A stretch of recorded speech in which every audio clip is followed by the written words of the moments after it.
Mind you, same since you left, and kind of what were your impressions coming back to Miami? Green Tree will always be Green Tree. You know, a lot of great players that's practice out there on that field. And just kind of stressing to the guys, you know, the culture of this program was set a long time ago. The fun thing about that, all they got to do is hold them out. Just continue to work, continue to get better, come out and give their best effort every day, and we'll be just fine. Are you jealous that they have an air-conditioned IPF to work in half the time? We didn't know nothing about this back then, so we wouldn't know. But right now, I'm like, hey, it's pretty cool to do inside runs and stuff like that inside of the indoor facility. That's pretty cool. So yeah, you know, you get half the practice inside, and the other half you go outside and get the sun. It's almost like cheating. You know what I'm saying? When I see you and JT, you guys are running around almost as much as your guys. Is that part of the atmosphere to get We high energy. JT's a high energy coach, and so am I. So, you know, we're trying to get the absolute best out of these guys. So it's all in love. So we're chasing them down the field, trying to coach them on the way back to the huddle, just little details to remind them of, and things to look at, things to look for, and just trying to help them be on the mindset of thinking about what I just saw, what I need to do, and then move on to the next play. Do you notice the guys that are next, the next guys they're all paying attention? I noticed that they're around you guys. Yes. Yes, because if I'm coaching one, I'm coaching all. So if I'm coaching one defensive tackle, I'm talking to everybody. So it just helps them listen to what the instruction is, and now they can go apply it to what they do, because they're going to probably see the same play or some type of play that's going to look very similar to what I'm coaching. Now that you've had a couple weeks to see the guys on the field, just your impression of the D-tackle group and the guys you have? I think they're a great group. They are dedicated. They're working extremely hard. And they're giving us all our effort. So I'm extremely proud of their progress. I'm proud of how fast they come along, how fast they've adjusted to my coaching style and the details and stuff that I want, and I want to see executed out on the field. And they're doing their best to get it done. So I'm really proud of what I do. I want to ask you about one of the young guys, Dante Simpson. Can you talk about him a little bit? What does he do well, and then what's he still working on? He's still a puppy, so you know it's what he does well. He gives great effort. You know, he's really strong. He's really strong at the point of attack. Just trying to clean up those small details with his footwork and stuff like that. But he's done a really good job. I'm really proud of him. He's working really hard. Two other guys, David Blay, who just transferred in, and Ahmad Bowden, who sort of came along towards the end of last season. What do you think from both of them? They're both doing great. You know, Blade comes in. He's a bigger guy. He's squattier. He's stronger. So he has his style to play. Moten is extremely explosive off the ball. So just trying to coach them to their strengths and make sure that they're getting all of the work in and stuff like that. So they're doing good, man. All those guys are doing really well. I'm really proud of them. Damian, you mentioned you and Jason are high energy guys. Do you feel like you have high energy players? Yeah, I feel like your players should match your coach. You know, if your coach is high energy, then the energy in the room should be high. It's going to be high in the meeting room because we both coach with a lot of intensity watching film, and then we get out on the field and going through the individual drills and stuff like that. It's high intensity, so you want to see their attitudes kind of mold and start to shape to be like yours, so they can be high energy guys out on the field when it comes time to play a football game. Because as y'all know, you know, in this game right here, every series is a new series, and you got to reset your mind, you got to reset your way of thinking, you got to go out there and get after it, you know.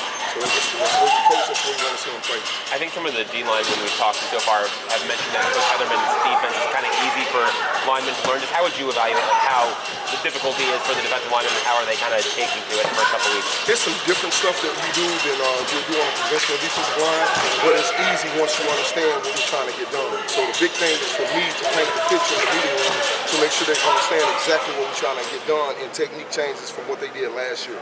So I think they're adjusting to that well. It's taking some time because, you know, you got to retrain your mind, you got to retrain your body because you see things and you just automatically react a certain way to it. So just trying to get past that and get over that hump. So now that they're reacting the way you want to react to what they're seeing, and I think we're coming along and progressing in that well. We got a long way to go, and they're ahead of the curve right now. Can you see this being that breakout year for Justin Scott? I see Justin Scott doing a great job this year. You know, I don't really know where it was last year or whatever like that, but just seeing him getting stronger with his upper body, getting stronger in his lower body, he's a younger player. I think he's going to do a great job for us, and he got a lot of good guys in the room that's going to help him out. So I'm not expecting him just to have a breakout. I'm waiting for a lot of these guys to come out and have a breakout year this year. You know what it's supposed to look like. I mean, you were on the team, you were in the NFL, in Colorado.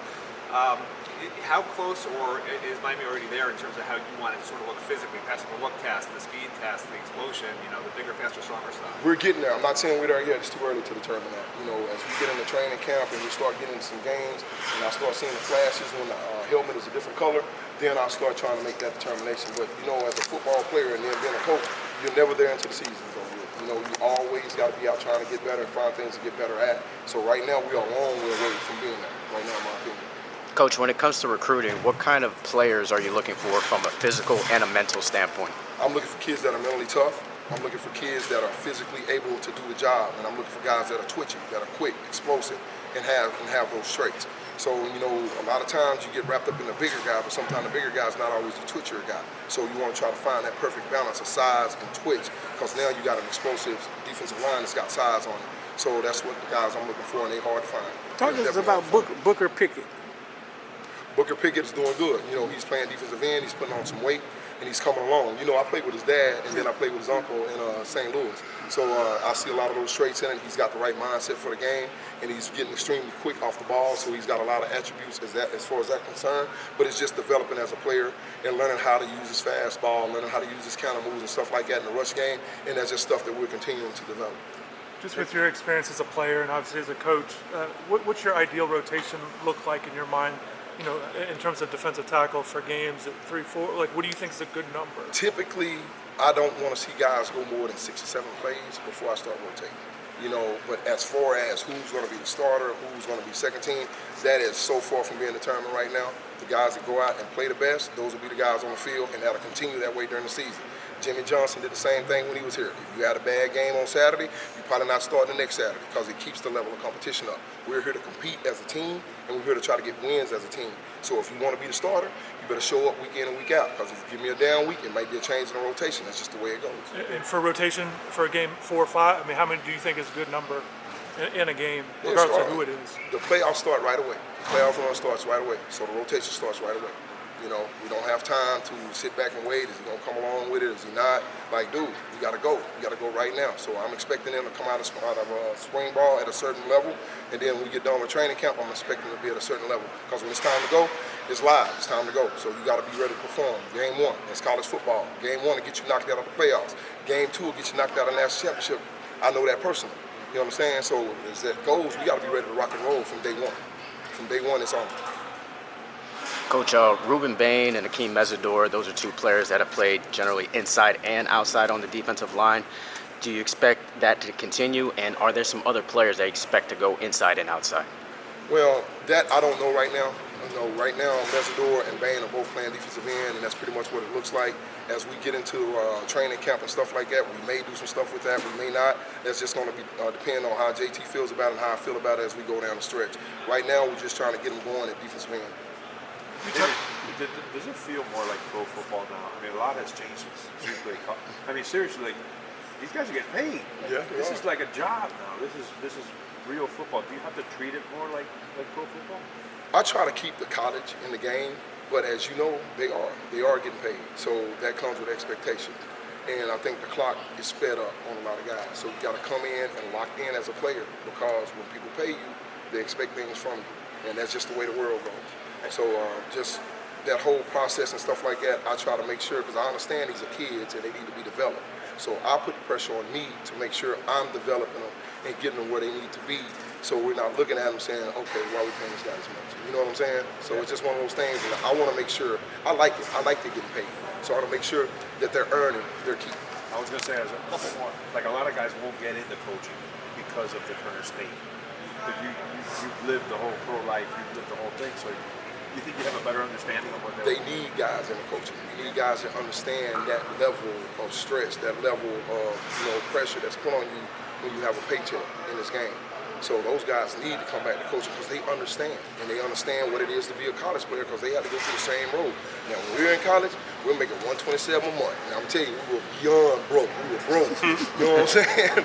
So just knowing that and understanding what happens when you start to get paid to do what you love, you got to understand what comes with that. But they're still young, and you want to make sure that you're developing the mental aspect of it, making sure they're doing what they're supposed to do in the classroom and all this kind of stuff to make sure that they're going to be the best them they can be when they get out on the field. So they don't necessarily want to put the pressure on them about what they're making.